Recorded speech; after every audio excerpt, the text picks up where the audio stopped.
The beat. And me, the groove, and my friends are gonna try to move your feet. See, I am Wonder Mike, and I like to say hello. Up to the black, to the white, the red, and the brown, the purple, and yellow. But first, I gotta bang, bang, the boogie to the boogie. Say up, jump the boogie to the bang, bang, boogie. Let's rock. You don't stop. Out.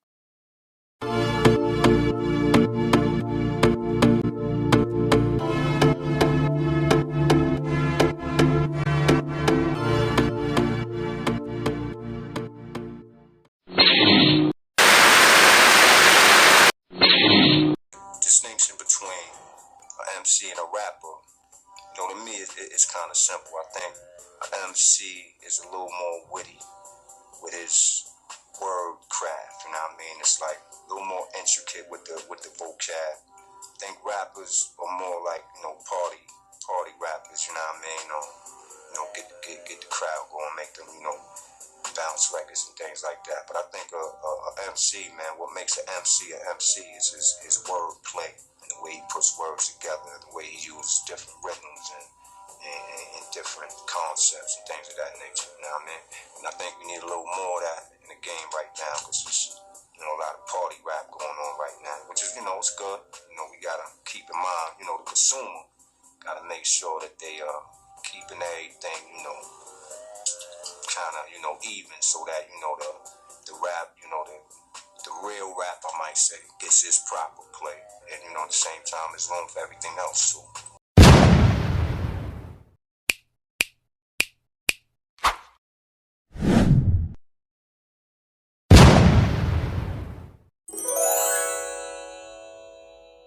Right now, we started saying that when we was your age.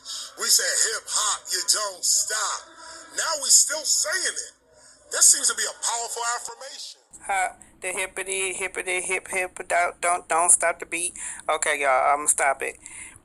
Hip hop, y'all, is the most wonderful thing that was ever created for the black community, through the black community, for the black community, empowered by the black community. It had to do with beatboxing, breakdancing, pop locking and dropping, jitting, everything that got to do with the dance culture of hip hop. Hip hop dance, your style, your attitude, along with your body language. Okay, the postural somatics that you give, the knowledge and the self consciousness of something that you know about your area and your neighborhood. Hip hop artists are really scholars, but they don't want to give us no credit for us because we black. And this predominantly African American that came from the Bronx and down south area. Kind of, in a lot of ways, we kind of knew it, but we didn't know it. You could never know what was going to happen, but you did know. It was like a faith.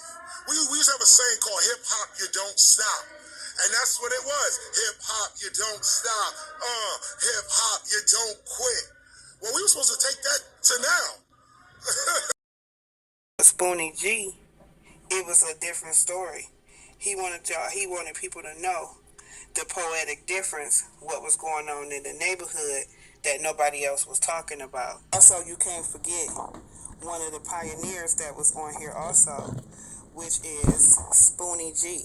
Now, Spoonie Gee is credited for, in the 70s, for bringing in what he considered himself the godfather of rap. And now he considered himself that because his rap back in the 1970s was considered a crossover from hip-hop to a little bit of the gangster rap. Okay, so that's where the gangster rappers had started to come in at that time during the Rapper's Delight also, but a little before that, but it wasn't recognized. Now, Spoonie Gee, in the mid-1980s, he was also taking his career to another level. So by 87, he had debuted his first album, The Godfather of Rap. And guess who it was produced by? Marley Marl and Teddy Riley. And it was issued on a Tough City record label. Okay? No other than Keith Cowboy, real name Keith Wiggins. He was the group member and of Sugar Hill Gang on the track called Rapper's Delight. Now, what people don't understand is that even though all of that was going on, some people still didn't understand what this was. So in 1973, DJ Kool Herc, he was credited for throwing the switch on the twin turntables and having the music extended longer than the song usually goes so that people can keep dancing to the track. If we're talking about this, let me go back here for a minute. People keep on forgetting about the Sugar Hill Records that was founded in 1979 by Joe and Sylvia Robertson, okay, along with Melton and Tony Riviere and Morris Levy. Now, in 1979, she had built this group called Rappers Delight. I realized that this was the first commercially wise rap record that hit the radio huge, and it sold over 1 million copies, crossover, and then it went into the R&B Hot 100s chart, okay? And then the Rapper's Delight was blended for different rap styles, and the content into a new Ja Rule area that they call hip-hop. Usually you rap, you get maybe 5 years, 7 years, maybe 10 years. That's the end of it. It's over. And you can go back to my career. All the people in the 80s, there's only a handful of us left out of hundreds of artists. So hip-hop, okay? Sylvia Brown crawled on her hands and knees to record companies to play this song on the radio so we can get publicity for this craft that was just coming out for to make mainstream, which now is 50 years deep into it. But this is the problem.